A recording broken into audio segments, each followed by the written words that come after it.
Oke, kalau dari Idan, dari UIN, bagaimana mahasiswa UIN kan demo protes kenaikan UKT yang dianggap tidak masuk akal. Tidak masuk akalnya di bagian mana?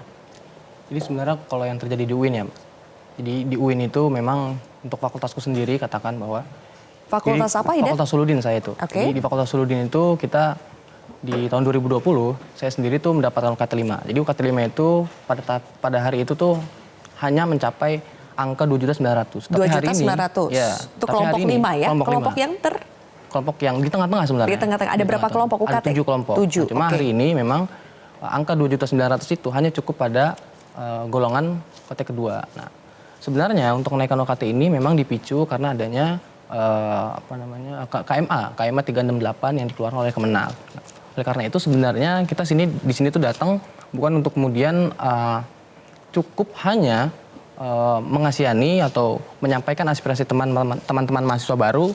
Kita juga ingin mendukung sebenarnya visi Indonesia Emas di 2045.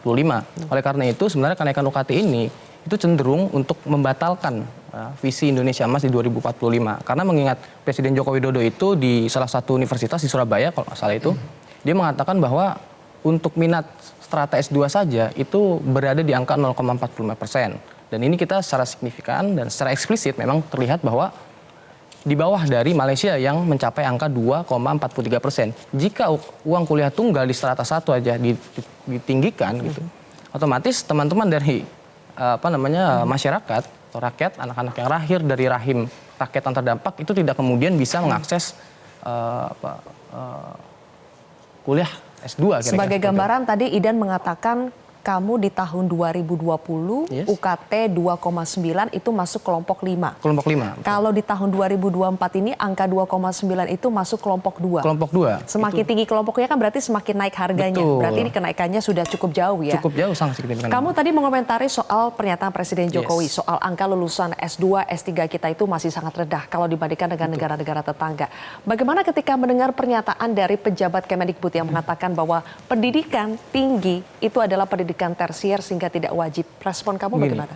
Saya kira bahwa untuk pendidikan tinggi itu tidak serta-merta hanya mentah sebagai suka-suka atau tersier itu ya. Saya kira bahwa dalam Undang-Undang 1945 bahkan itu juga dijelaskan dipertajam dalam pasal 26C ayat 1 bahwa pemerintah ini dia memiliki kewajiban untuk kemudian mencerdaskan bangsa.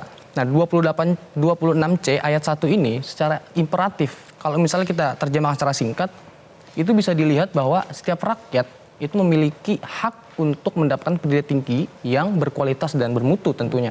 Hanya saja dari kenaikan ini Permendikbud 02 2024 dengan KMA 368 itu sedikit membatalkan, juga tidak ingin kemudian mengakomodir atau mengindahkan kesedihan yang dilontarkan oleh Presiden Jokowi. Ya, saya kira jadi kontradiktif ya? Betul. Jelajahi cara baru mendapatkan informasi. Download Metro TV Extend sekarang.